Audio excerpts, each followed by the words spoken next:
And welcome to another Random Talk Sunday. And today I thought it would be interesting to dive into a more recent film that has come out lately, um, and sort of address my thoughts in regards to the film. Um, and this is one that I think has also been fairly influential, although I haven't mentioned it only because I'm not necessarily familiar with the Mad Max series. Like, I haven't watched any of the other Mad Max films. So, or at least I've only catch glimpses of them and not absorbed or retained the entire products, I guess you could say, because there's multiple Mad Max movies. But I thought it would be interesting to address this film in particular, since it has come out recently. It has caused some controversy, although I think that controversy after seeing the film has been kind of a little overblown for what it is. But again, there'll probably be people that have a different viewpoint on that. But I just want to discuss really the film in and of itself, and kind of give you my perspective on it. So basically, the Mad Max series basically revolves around the sort of lack of water and the inability for people to basically maintain any form of civilization, because it's sort of supposed to be like this sort of post-apocalyptic society, where there's nothing that's being advanced because of the lack of water and of the rise of basically tyrannical powers. And you will see that extensively within this film. So that's really, at its essence, the sort of ideas that Mad Max, as a series of films, establishes. This world of instability, chaos, and people not being given sort of the basic necessities to survive. And that because of the lack of resources. So that's really the main focus that the films address, as far as the world in which Mad Max and the other characters inhabit. So, basically, in order to, I think, really understand this kind of a film, people have to understand that going into this film, it is very visual. There's not a huge amount of dialogue. And when there is dialogue, it does sort of bring up some kind of, I guess you could say, interesting ideas. But it's not necessarily trying to push things in a way that reflects onto creating a story through telling, but through showing you. Like literally in the beginning of the film, it basically showcases you the entire world that these main characters that we end up getting to know, sort of, inhabit. So you get a tyrant. In this case, his name is Immortan Joe, and I find it funny that his name is Joe, because it just has this genericness to the name. It's just like Immortan Joe. I am the average Joe that will rule all of you. Just the name is just kind of, it kind of throws you off. But I guess it's supposed to maybe be ironic in some light. But this guy is really strange, bizarre looking. He's got this crazy looking mask on, and he comes out to where the people are, and he's like, I will give you water. So obviously he gains a following, and he basically, enslaves people. And you could make the argument that trying to rely on someone else to give you resources is probably a bad thing, which I think is part of what the visuals of this film really showcase really well. You see how desperate these people are for food and for survival, that they will sacrifice the sort of the liberty in order to have a chance to maybe survive. And so that's kind of uh, the very broad general visual sense of what the film opens up with, because it really establishes well the world and the universe that this film is trying to set itself up in, with very limited amount of dialogue. Um, are there some very bizarre parts within this film that can maybe throw some people off, or maybe actually make you get more invested within the film? Because they are rather ridiculous. You have a guy playing guitar as the tyrants ride out to go chase down the heroes, which is another central point of the plot. I'll get to later. The the crazy costumes of everybody being all really white, um, with, like, I guess some kind of a makeup. The all these women being used as, like, uh, vessels for milk. I'm not kidding you. Like, that is visually showcased within the film. Yeah, there's a lot of bizarre things that happen within this film that are kind of, they might be uneasy for some viewers, but if you're open to the idea of the kind of craziness surrounding such a apocalyptic scenario, I think you can find a lot of enjoyment from that. Um, for me personally, like, the women with the milk was a little bit too much. But the guy playing the guitar, that's pretty cool. Even though it's really ridiculous. Um, but basically, not only does it show you visually, because a lot of films really do this, they do show you visually what's going on and who's involved.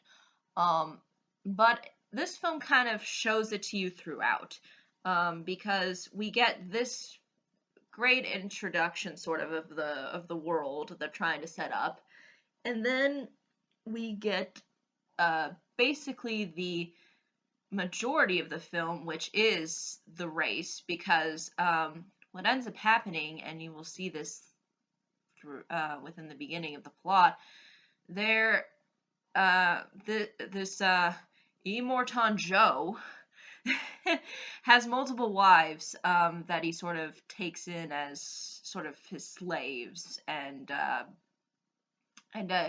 he uses them sort of to, you know, build his, I guess, tyrannical um, bloodline, I guess you could say.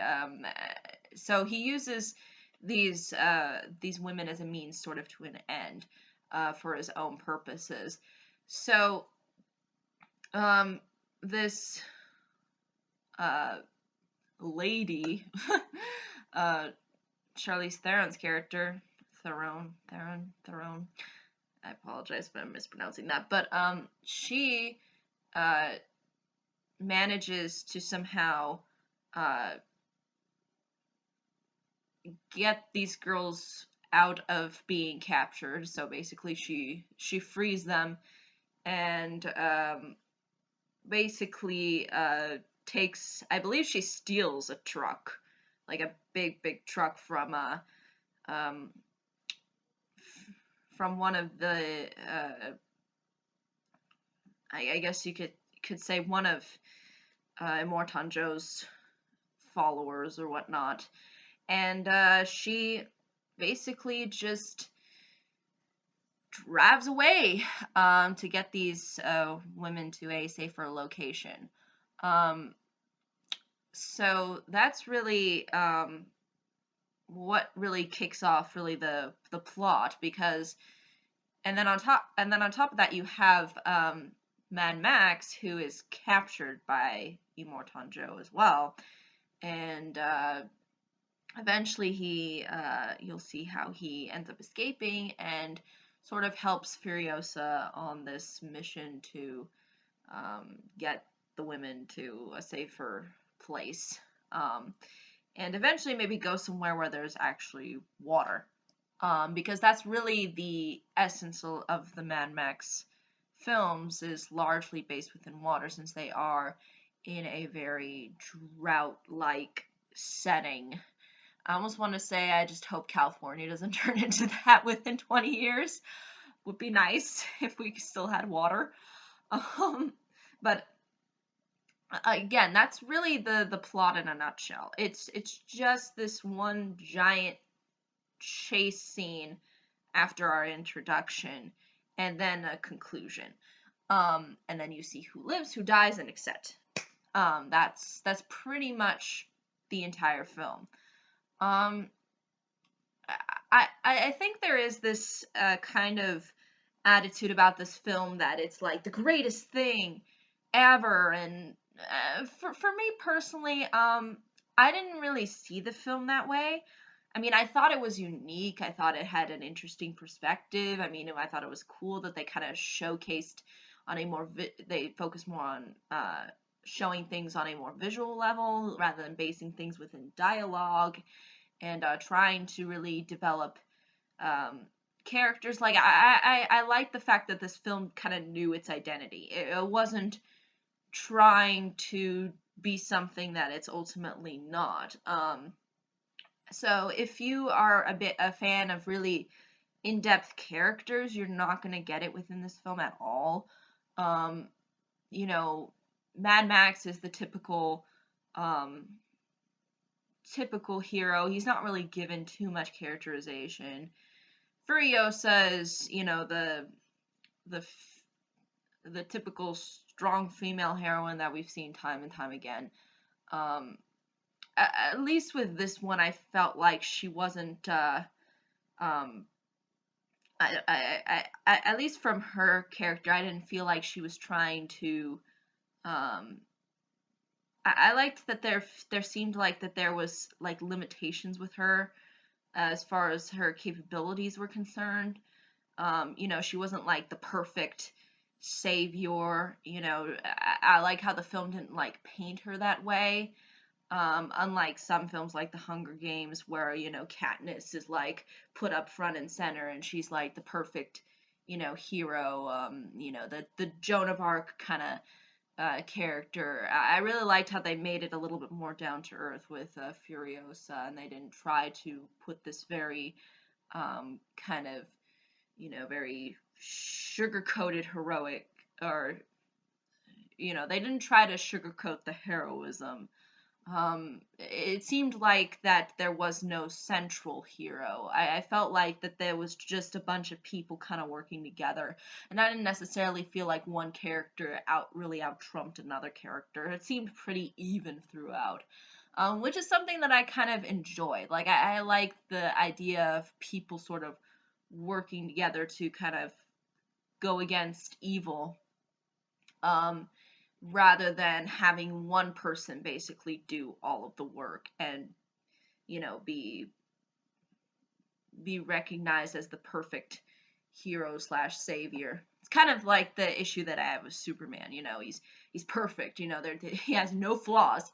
Nobody can defeat him unless you have kryptonite. The only thing. So yeah, that's what I thought was actually well done, or at least well executed within this film. I didn't feel like it was trying to out trump um, uh, or outduel anybody as far as from a character perspective is concerned. I didn't feel like there was uh, it didn't feel like that there was a bias to one particular character. Um, and I mean, really, that's pretty much the essence of this entire story. I think it's a lot simpler than a lot of people are making it out to be. Um, and although I don't think it's as spectacular, only because I feel like largely from a character standpoint as well as from a story standpoint, we've seen these kinds of things done before. I feel like that this film did try to branch out and try to be unique and do things in an interesting way. Um, I just think that there's this kind of overhype for what I think it ultimately provides to its audience.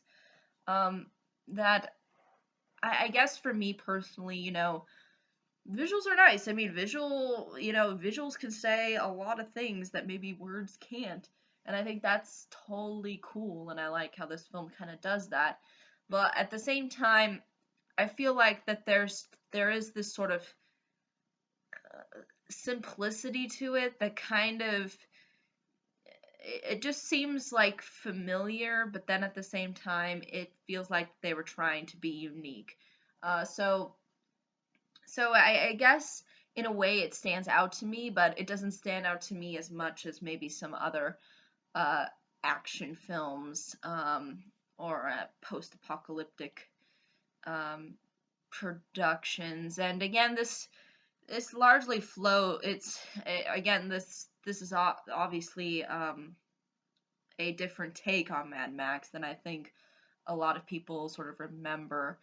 But regardless, I think it is really good. I just think that it's um, that as far as from everything else is concerned, um, I think that it has some kinds of shortcomings, but that's only because it's trying to be one thing. Um, and I guess you could say that I do like the fact that that there I do like the idea of what they were doing, but at the same time I feel like there's just too much uh there's too much simplicity to it that I think was maybe done a little bit better within other uh, action films, but personally it is very enjoyable, at least from my perspective. um, I think you could probably nitpick however many messages or hidden messages you think that there are within the film. I don't think it's trying to create this. I don't think it's trying to be controversial. But again, it just depends what you find controversial. Uh, but at the same time, it's a it's a very interesting film overall. It's just probably, I think, not as um, I don't think it's as spectacular as others might feel that it is. Only because, again, I like its simplicity, but then at the same time, its simplicity sort of bothers me um, because I felt like there could have been a little bit more maybe to these characters. I mean, you didn't have to have them talk more, but you could have maybe at least brought out a little bit more characterization. Um, I mean, I think there could have been at least some bits and pieces that could have been maybe developed a little bit more. But I really do appreciate this film's effort in trying to be something different and unique. But again, I think that just all depends on what you as an audience member prefer. If you prefer people having a certain amount of dialogue and then having the action sequences go on with that dialogue, then this film doesn't really offer that for you. It offers a more visual touch and is more based on show, don't tell. So if you enjoy that uh, part of it, then that's definitely going to outweigh maybe the the dialogue bits that are really not a huge part of this film. But yeah, I think that's really, though, ultimately all I can say about this film without giving too much away. But again, if there are any questions, comments, concerns, more than happy to answer them. But thank you so much for watching, and I hope you all have a pleasant day, week, month, and year. And I hope to see you on the next video. Take care.